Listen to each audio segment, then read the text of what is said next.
अध्यक्ष महोदय, जिल्हा परिषद शाळेमध्ये सुद्धा अध्यक्ष महोदय धन्यवाद. 2025-26 वर्षाच्या पुरवणी मागण्यांवर चर्चा करण्याची मला संधी दिल्याबद्दल. अध्यक्ष महोदय, अन्न व नागरी पुरवठा विभाग, बाब क्रमांक 91, पान क्रमांक 67. अध्यक्ष महोदय, मी आज राज्यातील अन्न नागरी पुरवठा ग्राहक संरक्षण विभागाच्या कार्यपद्धतीकडे सरकारचं लक्ष वेधू इच्छितो. हा विभाग विशेषतः आपले गरीब असेल, शेतकरी असेल, कामगार असेल या वर्गाशी अतिशय निगडीत आहे. परंतु दुर्दैवाने या विभागाकडे मोठ्या अडचणींना या विभागाला सामोरे जावं लागतंय.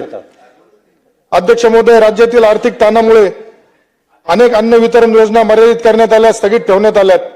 स्वस्त धान्य तसेच विशेष सण किट योजनेवर परिणाम झाल्याने लाखो गरीब कुटुंबाचे संरक्षण यामुळे कमी झाले. अध्यक्ष महोदय, शेतकऱ्याच्या उत्पादन खरेदीबाबत देयके वेळेवर मिळत नाही. धान्य व इतर पिकाच्या खरेदी प्रक्रियेत विलंब झाल्यामुळे शेतकऱ्यांमध्ये असंतोष वाढत आहे. यामुळे बाजारातील दर अस्थिर होतात आणि पुरवठा साखळीवर त्याचा परिणाम होतोय.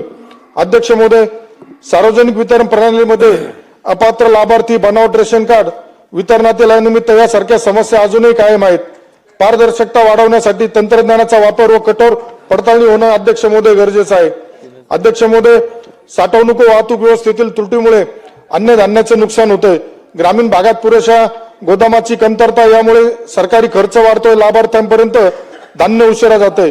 अध्यक्ष महोदय, माझ्या संगमनेर मतदारसंघामध्ये शिवभोजनचं एक दुकानाची तक्रार आल्यामुळे ते बंद करण्यात आलं होतं आणि त्याचा नवीन प्रस्ताव दिला होता, परंतु तो सुद्धा अजून प्रलंबित आहे. तो जर झाला तर चांगल्या पद्धतीने राहील. अध्यक्ष महोदय, हा विषय केवळ प्रशासनाचा नसून तो जनतेच्या अन्न सुरक्षेशी संबंधित आहे. त्यामुळे मी सरकारला विनंती करतो, रेशन वितरण प्रणाली अधिक पारदर्शी करावी. 40% कर्मचारी अधिकारी कमतरता आहे, ते रिक्त पदे तत्काळ भरावे. रेशन कार्ड मध्ये नावं कमी करणे, जास्त करणे, पत्ता बदलणे या प्रक्रिया अतिशय संत गतीने सुरू आहेत, त्या प्रभावीपणे राबवा अशी मी विनंती करेल. अध्यक्ष महोदय, सार्वजनिक आरोग्य विभाग, पृष्ठ क्रमांक 91, बाब क्रमांक 126. आरोग्याचा तसं बघितला तर प्रत्येकाचा हा मूलभूत हक्क सुद्धा आहे, अधिकार सुद्धा आहे. प्रत्येकाला आरोग्याच्या सोयी सुविधा मिळायला पाहिजे. माझ्या संगमनेर तालुक्यातील उपजिल्हा रुग्णालय गुलेवाडी याचं श्रेणीवर्धन, चन्नापुरी, धांदरफळ, खुर्द, तळेगाव दिघे येथील प्राथमिक आरोग्य केंद्र, ग्रामीण रुग्णालय मंजूर करणे, तसेच कॉटेज हॉस्पिटल, ग्रामीण रुग्णालय येथे 100 खाटांचं रुग्णालय मंजूर करणे इत्यादी बाबी प्रलंबित आहे. अध्यक्ष महोदय, नवीन कामं निधी अभावी संतपणे सुरू आहे, परंतु जे कामं मंजूर आहेत ते सुद्धा सुरू होत नाहीये. माझ्या संगमनेर येथे उपजिल्हा रुग्णालय गुलेवाडीचं 2 वर्षापासून काम सुरू ठेकेदार करत नाहीये, त्यामुळे त्या ठेकेदाराला ब्लॅकलिस्ट करावं.